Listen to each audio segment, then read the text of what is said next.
atemorizado por la multitud, pero más terrible es si me toman prisionero, solo, pues el Pronida ha puesto en fuga a los demás dánaos.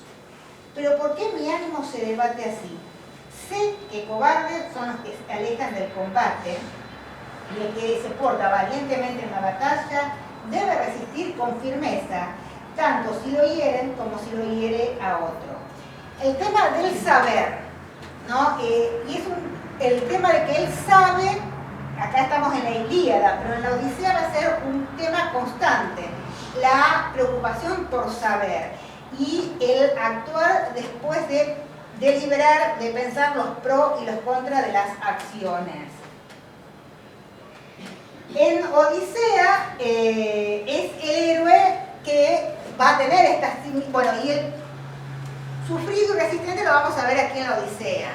Porque bueno, ¿qué va a pasar? Él va a tener que pasar por diferentes situaciones y va a utilizar la astucia y resistente y sufrido, ¿por qué? Porque muchas veces tiene que soportar ser agredido, que le maten los hombres, y no puede reaccionar como hubiese reaccionado Aquiles, ¿no? En varias oportunidades la crítica plantea, bueno, que Aquiles hubiese muerto en la mitad del viaje de Odiseo, porque Aquiles siempre como que iba de frente, luchaba de frente, y en determinadas circunstancias hay que saber cuándo engañar o cuándo soportar, que el caso paradigmático es el caso de el Cíclope, ¿no? Cuando llega ahí, y que ahí también él llega, quiere saber quiénes son los que viven en esas cavernas, si son piadosos, si respetan la hospitalidad, y por eso le pasa la desgracia que le pasa, ¿no? Que sus hombres son devorados por el Cíclope. Y él dice que su primera reacción fue desenvainar la espada y clavársela en el diafragma, pero después pensó, ¿cómo salimos de acá?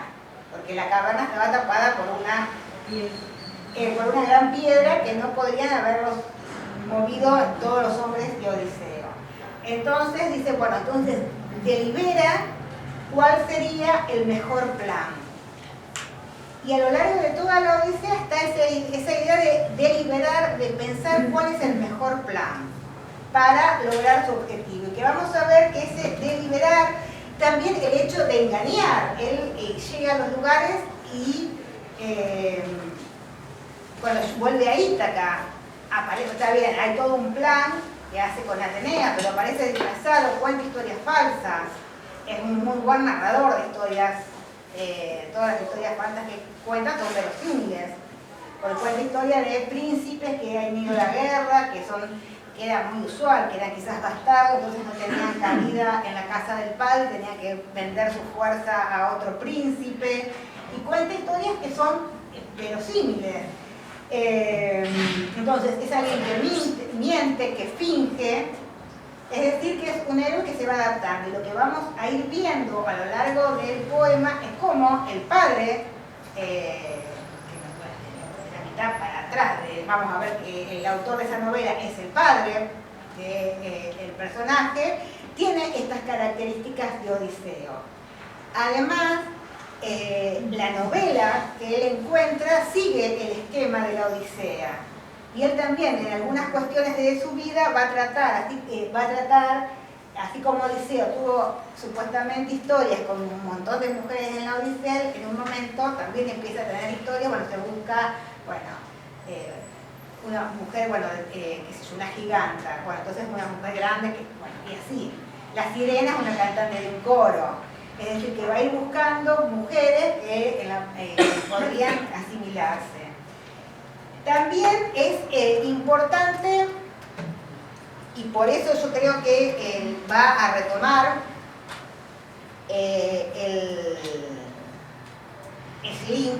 la Odisea, por dos cuestiones que vamos a retomar ahora. El tema de esa capacidad de mentir y de contar historias. Y es verdad, lo que nosotros sabemos de Odiseo, digamos, supuestamente lo cuenta él. Y otro autor que es bien... Ay, no, si no me mato esto, no me mato nunca más. Hay un poeta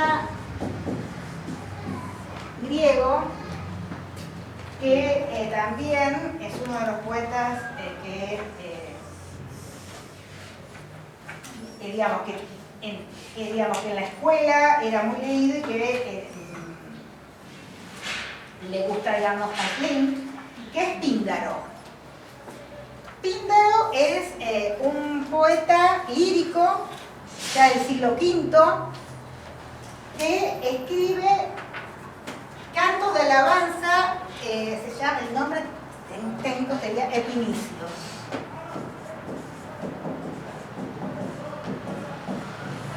Le canta, compone epinicios para los vencedores de los juegos. En Grecia había varios festivales, pero había 4 que eran panhelénicos, es decir, que participaban todas las ciudades griegas y no solamente participaban todas las ciudades griegas, sino que también se establecía una tregua. Entonces todos, si había guerra entre los estados, que en realidad Grecia era un nido un nido de gato, porque yo creo que constantemente estaban en guerra una ciudad, porque bueno, Grecia no fue una unidad, solamente fue una unidad cuando cae bajo el poder de los macedonios primero y después de los romanos, sino mientras Grecia fue libre, fueron ciudades-estados libres, y cada ciudad era autónoma, incluso para que vean el disloque, cada ciudad tenía su calendario y los meses no coincidían. Eran, digamos, muy preocupados por su propia autonomía. Entonces constantemente estaban chocando entre sí. Y entonces, en la época de los grandes festivales, en los grandes juegos, se declaraba una tregua. Había un heraldo que iba ciudad por ciudad, porque estos juegos, que para nosotros los Juegos Olímpicos tienen que ver con lo deportivo, para los griegos todos estos juegos eran festivales religiosos y deportivos y políticos. Entonces, el heraldo de la ciudad que organizaba los juegos iba ciudad por ciudad, declaraba la tregua. Incluso algunos dicen que hasta podían dar libertad a los presos para que pudiesen asistir. O sea, tan importante era para ellos. Y teníamos los Juegos Olímpicos en honor a Zeus de Olimpia, que es el único que se revivió.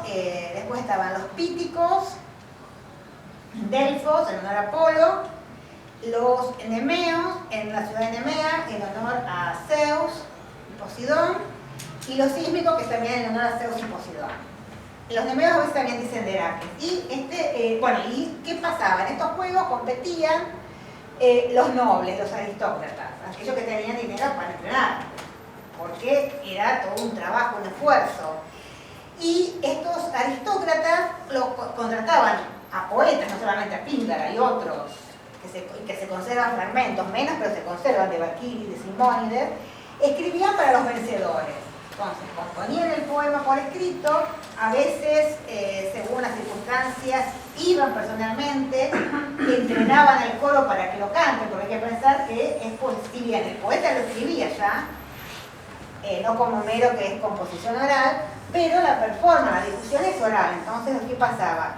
Iba el poeta o mandaba el poema con instrucciones de cómo tenía que entrenar el coro para cantarlo.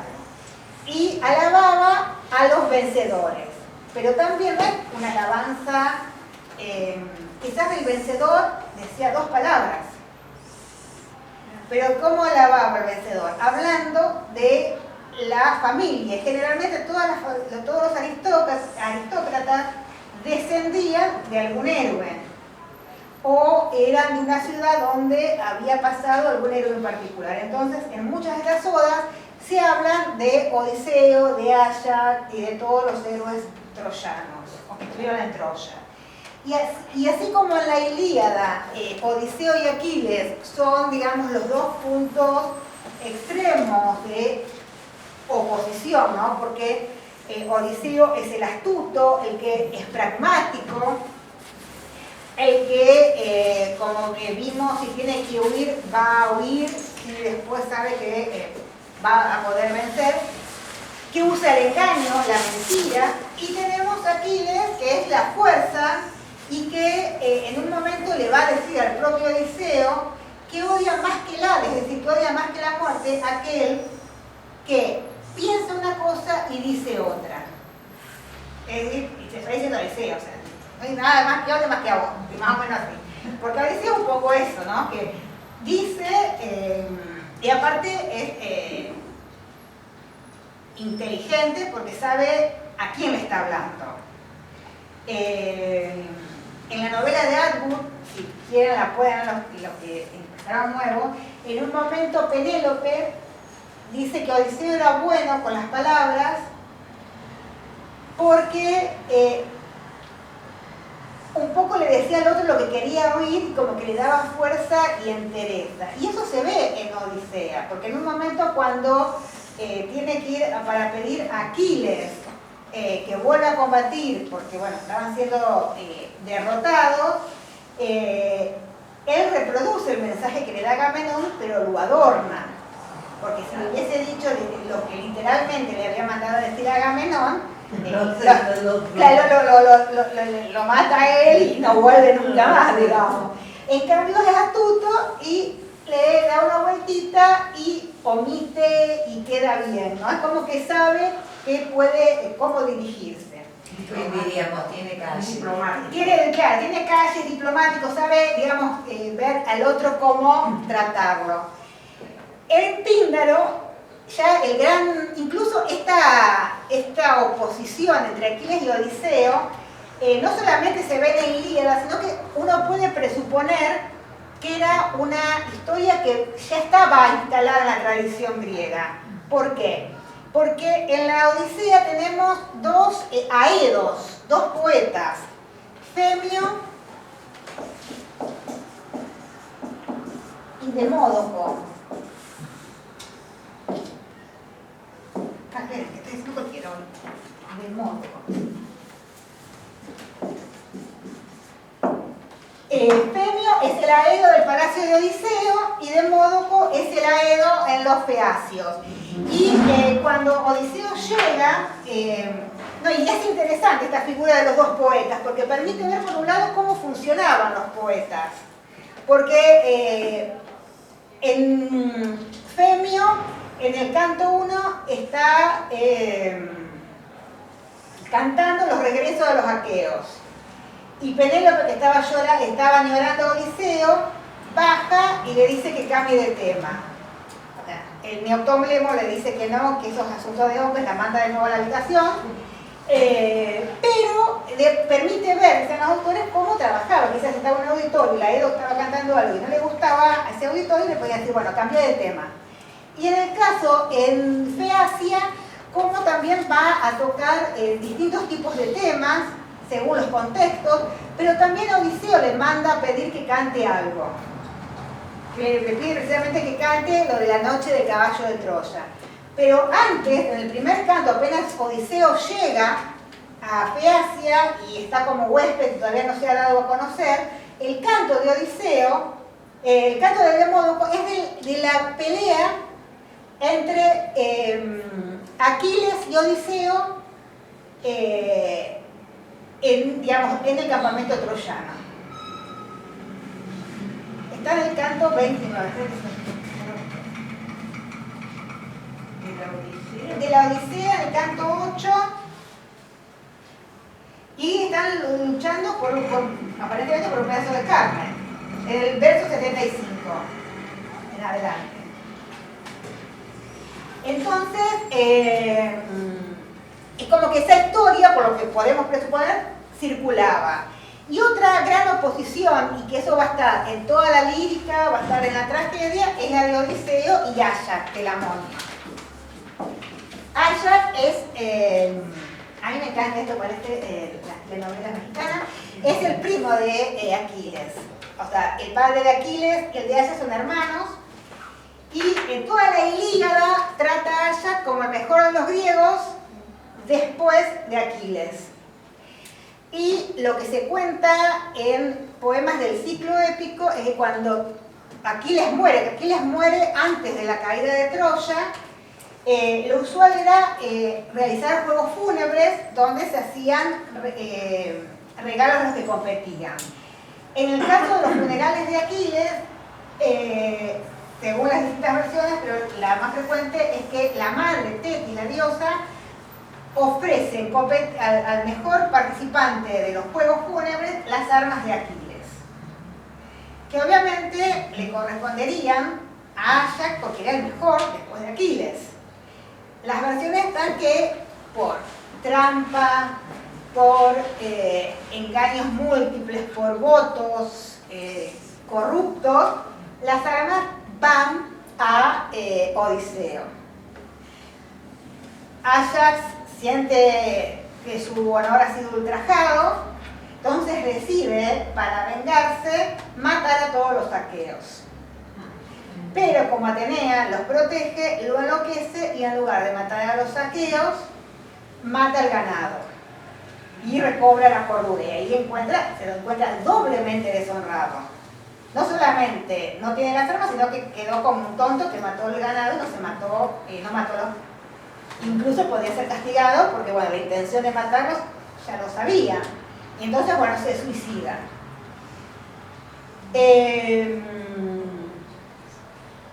Bueno, a mí me gusta, son tonterías, ¿no? Pero hay un autor del siglo II después de Cristo, Pausanias, que tiene una obra que se llama Descripción de Grecia, que sería como una guía Michelin de Grecia, y que cuenta de los edificios, incluso algunos en su época ya estaban en ruina. O sea, quizás sabemos, por ejemplo, de pinturas en las paredes de la ágora, de lugares así de distintas ciudades, o lo que él relata, pero por ejemplo, solo de pintura griega lo que sabemos tenemos las ánforas solamente, pero no tenemos una pintura mural, o no hemos visto cuadros, porque no se ha conservado nada, pero él cuenta lo que ha visto. Y entre las cosas que cuenta de Egina, que se contaba la historia de que el padre, Telamón, esto se llama, para mí, justicia poética y me encantó. Telamón estaba preocupado que no llegaban los hijos, entonces todos los días iba a la playa a ver si regresaban los hijos. En un momento llegan las armas de Aquiles. Y era porque, bueno, en los tantos naufragios de Odiseo, las armas, digamos, el naufragio pierde todos los bienes, Odiseo, y entonces los dioses hacen que las armas que le habrían correspondido a Aquiles vayan a Salamina, a la isla de Áyax, para que se lo honre, se lo conmemore. Es una estupidez, a mí me encanta esta estupidez, así que te vas a aguantar porque me encanta contar todas estas tonterías.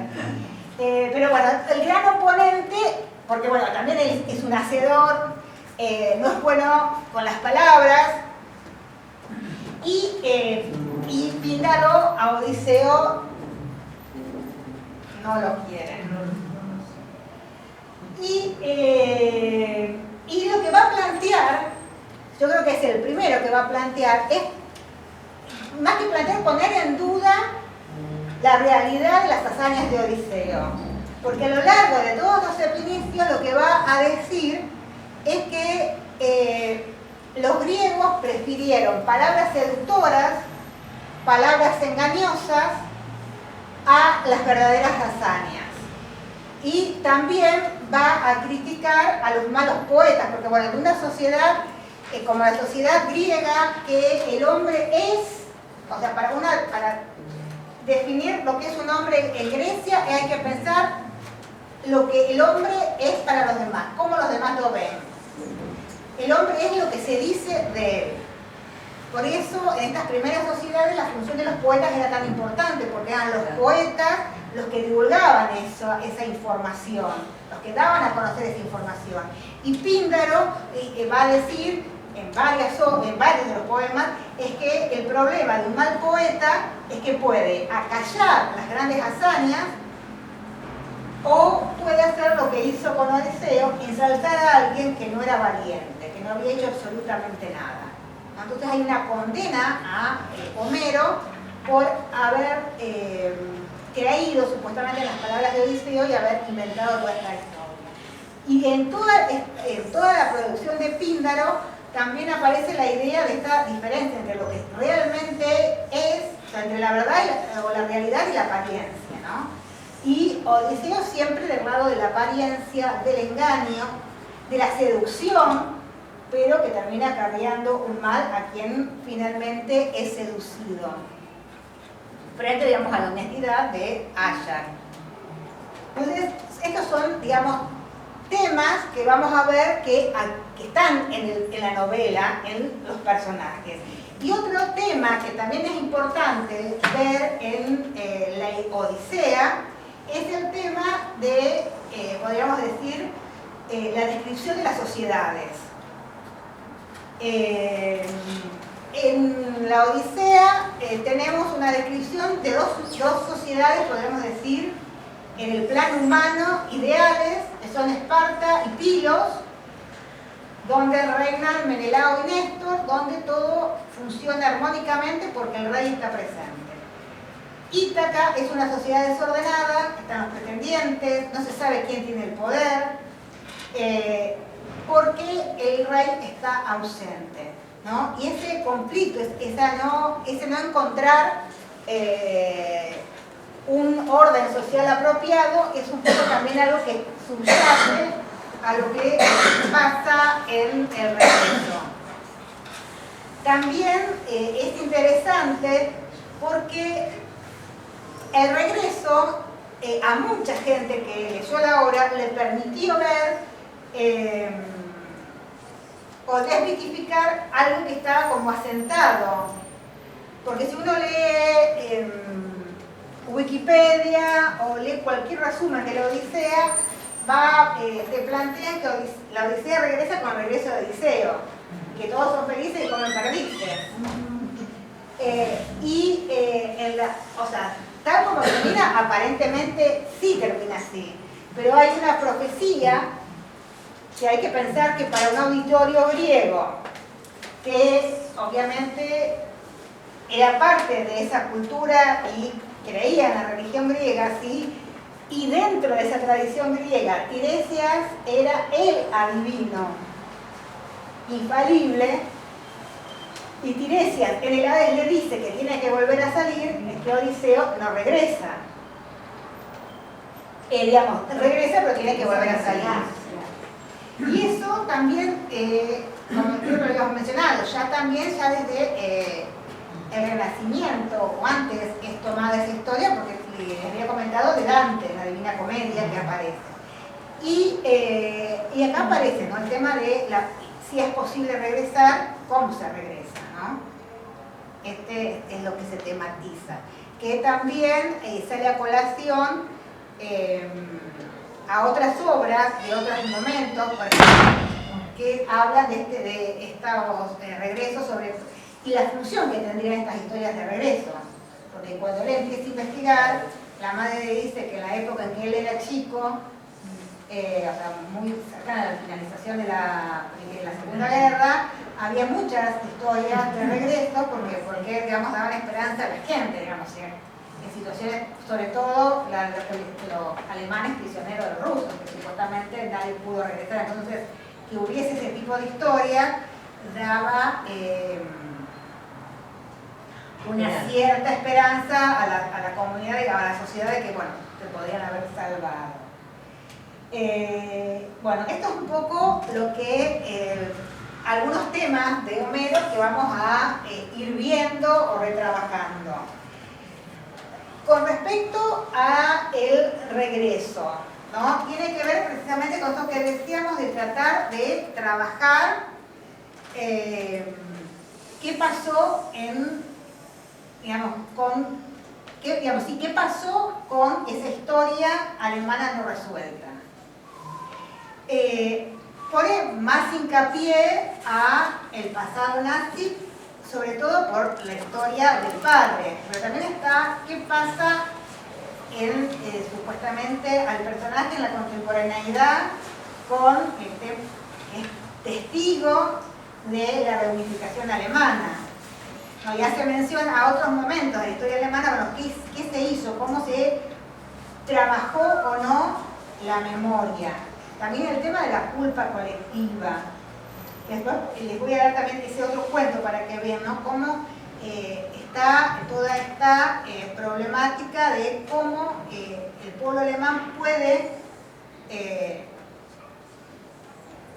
y con qué herramientas cuentan para trabajar este tema de la culpabilidad colectiva o no.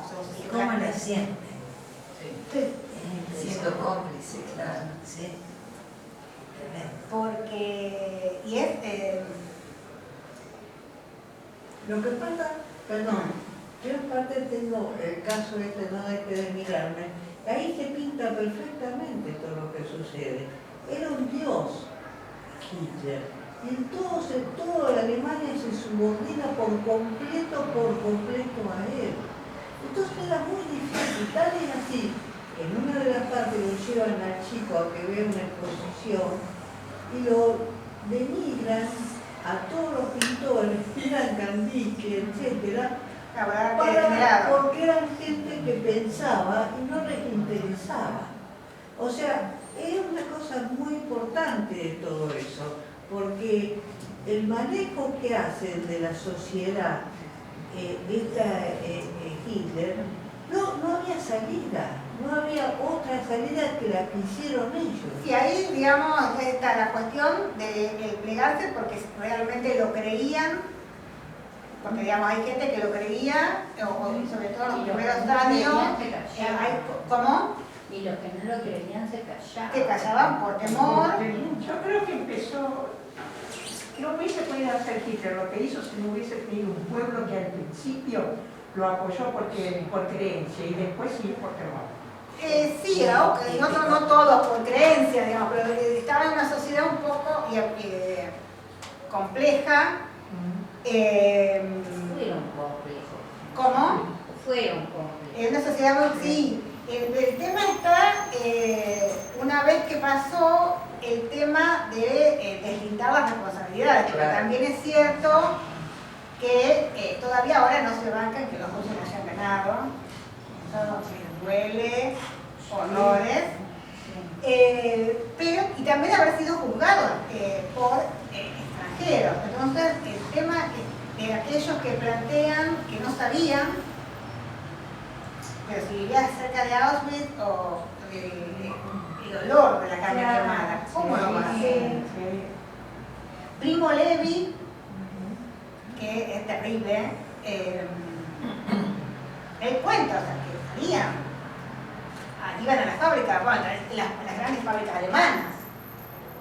Incluso lo terrible es que algunos dueños actuales, hijos descendientes, siguen diciendo que son nazis, es terrible. La cantidad de prisioneros de los campos de concentración que trabajaban afuera de los campos de concentración. Está el relato de las mujeres que trabajaban como empleada doméstica en casa de familia. Sí. Bueno, y lo que cuenta el Primo Levi es que cuando salían para ir a trabajar, o sea, la gente caminaba era como si nada, como si hubiese fantasma que no los veía. O sea, ya estaban invisibles para la sociedad. Pero esa sociedad, o sea, Claro, lo que pasa es que quedaron muy envenenados con la Primera Guerra Mundial, con el tratado, en donde... Exactamente. Todo lo pero y eso desencadenó. Pero también hay todo, ustedes no sé si vieron, también hay toda una política previa, o sea, porque a vos te pueden haber vencido, pero hacer lo que hicieron ellos implica que el otro, el judío, el gitano, el homosexual, el que pensaba diferente, no era ser humano y por eso se merecía lo que se merecía hacer. Porque hay toda una campaña previa de discursos, de actos. Por ejemplo, están los SA, que después Hitler los barre, que se infiltran en el Partido Comunista y van actuando, generando conflictos para que el pueblo, y aparte una crisis tosa. Hay una pero incluso Ahí está, claro, la Revolución Rusa exitosa cerca, como quiera la lucha. Pero lo que decían de la película es esto.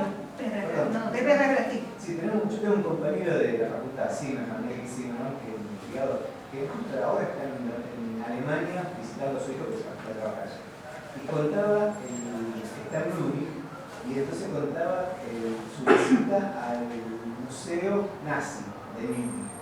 Y entonces aparece el relato del significado de la derrota de la República Soviética de Múnich, o sea que hubo un soviet en Múnich en el 19-20, que lo aplastan, y entonces la respuesta a eso, una respuesta muy aplastante, donde el nazismo obviamente cabale, porque aparece como el emergente de la derrota de ese grupo y además como la perspectiva de una salida de la crisis económica, social. Ahora, lo que decía, con respecto a la película, que alguien de acá comentó, cuando va a ver la primera vez el chiquito todo la pintura no deseada por ese tipo de sociedad. Pero eso se va repitiendo, porque se repite también en la no deseada después, que se puso en el momento que fue la socialista, con los grandes murales, con el proletariado. Y eso tampoco, el que hacía, el pintor, el que quería ser libre realmente, no le convencía, porque en eso tampoco había la libertad que buscaba. Y cuando pasa también al capitalismo, en Düsseldorf creo que era, tampoco, porque bajaban una línea de que había que hacer las instalaciones y él para eso no era, tampoco veía la libertad. O sea, que a mí me parece que también va más allá que la cosa nazi, sino que va en la libertad del individuo frente a las bajadas de líneas estéticas en ese caso, ¿no? Sí, eso está en todo, digamos, determinados gobiernos pueden bajar líneas todo. Sí. Pasa que en el caso del nazismo es un caso un poquito más grave, ¿no? Sí, El sacrificio, ¿Cómo? el sacrificio que hace Alemania durante la guerra es compartido por todo el pueblo. Usted se imagina que incluso no desperdiciaban alimentos no desperdiciaban alimentos y mataban a la gente enferma, que estaban locos o que